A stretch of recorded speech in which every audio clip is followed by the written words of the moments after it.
So hey guys, this is Mirang और आज हम बात करने वाले हैं इन्वेस्टिंग की कि इन्वेस्ट करना आज के टाइम में इतना इम्पोर्टेंट क्यों है।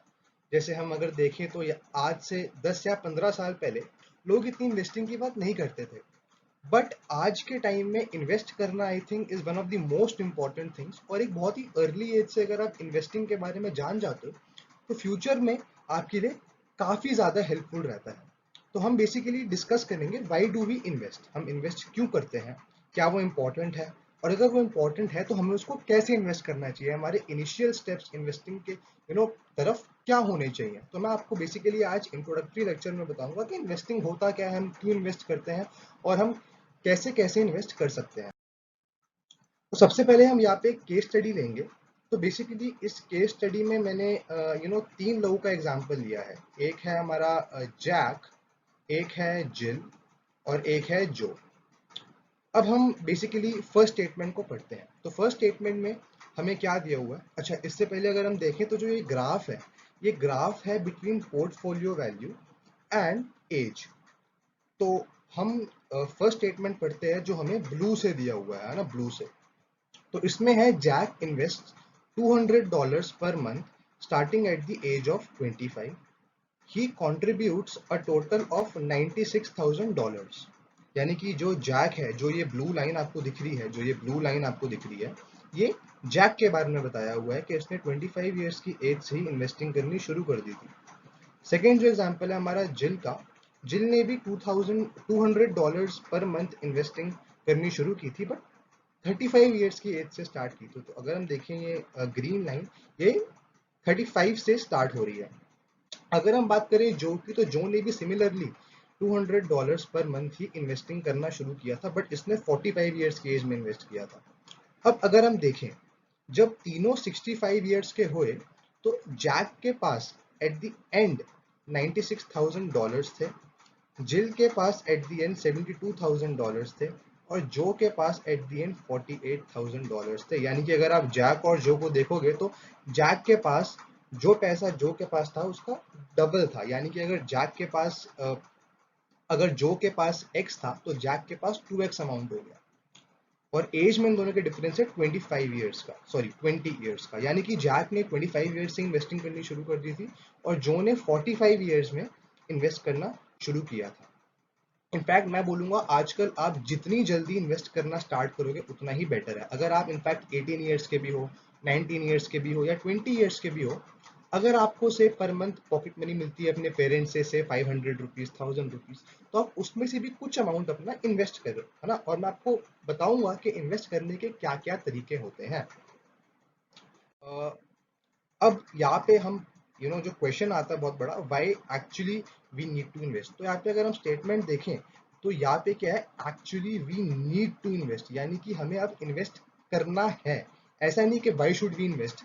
ये जो स्टेटमेंट है उसमें लिखा हुआ है why do we actually need to invest, यानी कि ये करना जरूरी क्यों है आज के टाइम पे। तो अगर हम देखें, there are two ways to make money in our modern world. आज के जमाने में हम पैसा किसी दो तरीकों से बना सकते हैं। The first way is to earn either by working for someone else or by working for yourself. अब working for someone else का मतलब क्या होता है कि आप किसी प्राइवेट ऑर्गेनाइजेशन में काम कर रहे हो या आप किसी गवर्नमेंट ऑर्गेनाइजेशन में काम कर रहे हो। तो बेसिकली आप किसी प्राइवेट सेक्टर में, किसी गवर्नमेंट सेक्टर में काम कर रहे हो और आप एक कंपनी के अंदर काम कर रहे हो जिसमें आप किसी बंदे के लिए काम कर रहे हो, किसी ऑर्गेनाइजेशन के लिए काम कर रहे हो और आपको इन रिटर्न पैसा मिल रहा है। सेकेंड है बाय वर्किंग फॉर योरसेल्फ। तो हमें पता है आजकल जो वर्ड बहुत पॉपुलर हो रहा है, एंटरप्रेन्योर्स, सोलोप्रेन्योर्स। तो इसका मतलब क्या होता है कि ये लोग ऐसे लोग होते हैं जो अपना काम अपने आप ही करते हैं, यानी कि ये खुद की इनकम खुद जनरेट करते हैं, है ना। बेसिक अगर आप बेसिक लैंग्वेज में इसको समझना चाहो। और नेक्स्ट है the other way to grow your fortune is to invest in assets so that they increase in value over time. तो हम जिस टॉपिक के बारे में डिस्कस करेंगे वो ये है, this topic is the topic over which we will have a discussion कि अगर हम इन्वेस्ट करते हैं तब भी ये एक बहुत अच्छा तरीका है कि हम एक पर्टिकुलर इंटरवल ऑफ टाइम के बाद एक अच्छी वैल्यू गेन कर सकते हैं। एंड ऑब्वियसली यहाँ पे मैं सिर्फ इन्वेस्टिंग की बात नहीं कर रहा, यहाँ पे मैं अज्यूम कर रहा हूँ कि ठीक है आपको जॉब भी करनी है, या आप आपका अपना खुद का बिजनेस भी है, पर एज अ साइड ऑन आप साथ में इन्वेस्ट भी कर रहे हो, है ना, मतलब जॉब के लिए भी काम कर रहे हो और आप इन्वेस्टिंग भी कर रहे हो. Next, ways of investing. So we can invest through the following things: stocks, bonds, mutual funds, precious metals and real states. यहाँ पे मैंने बैंक्स की बात नहीं की, क्योंकि बैंक्स हम सबको पता है कि ठीक है यार, बैंक से हमें एक फिक्स्ड अमाउंट ऑफ पैसा मिल जाता है जिसको हम बोलते हैं फिक्स्ड डिपॉजिट, एफडी. उसका हमें एक पर्टिकुलर अमाउंट ऑफ इंटरेस्ट मिलता है हर साल. बट उसके अलावा we are having many other things like mutual funds, stocks, bonds, precious metals and real estate. तो स्टॉक की आप यहाँ पे पिक्चर्स देख सकते हो, ये कैसा लगता है, मैंने सिर्फ आपको दिखाने के लिए पिक्चर्स डाल दी.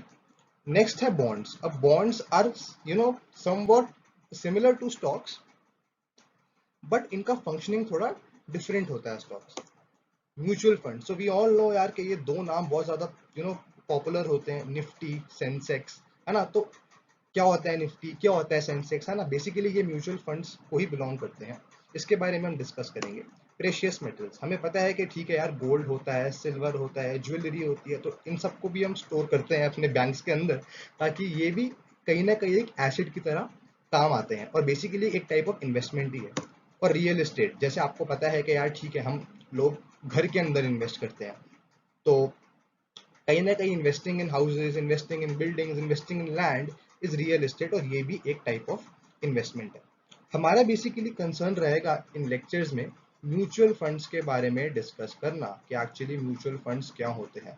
जो वो लिखा होता है ना, सब्जेक्ट टू मार्केट रिस्क, तो क्या वो एक्चुअली रिस्की होते हैं, क्या उसको लोगों ने रिस्की बना दिया है, तो हम बेसिकली इसके बारे में डिस्कस करेंगे. और मैं आपको फर्दर लेक्चर्स में बताऊंगा कि म्यूचुअल फंड्स का यू नो उसका वर्किंग का एक तरीका क्या होता है. क्या कोई ऐसा आदमी जिसको इतनी नॉलेज ना हो इन्वेस्ट कर सकता है इनमें, या म्यूचुअल फंड्स के लिए बहुत ही जरूरी है कि आपको नॉलेज होनी चाहिए, आपको फाइनेंस की नॉलेज होनी चाहिए, आपको एक्स वाई जेड चीजों की नॉलेज होनी चाहिए. क्या इसके लिए हमें स्टॉक ब्रोकर रिक्वायर्ड होता है, या क्या हम ये खुद भी कर सकते हैं. क्या हमें इसके लिए घर से बाहर निकलने की जरूरत पड़ेगी, या क्या हम इसको अपने मोबाइल फोन्स में एप्स को यूज करके भी कर सकते हैं. तो ये बेसिकली हम लोग डिस्कस करेंगे आगे के लेक्चर्स में. बट अभी तक आपको समझ में आ गया कि वेज ऑफ इन्वेस्टिंग क्या होते हैं: stocks, bonds, mutual funds, precious metals, real estate और बैंक्स. तो इन सब चीजों के थ्रू हम इन्वेस्ट कर सकते हैं अपार्ट फ्रॉम डेली वर्किंग्स, कि हम किसी जॉब में जा रहे हैं या हम एंटरप्रेन्योर हैं. बट साथ ही साथ इन सब चीजों के थ्रू भी हम इन्वेस्टिंग कर सकते हैं और हम पैसे को बचा सकते हैं, है ना, फर्दर यूज के लिए.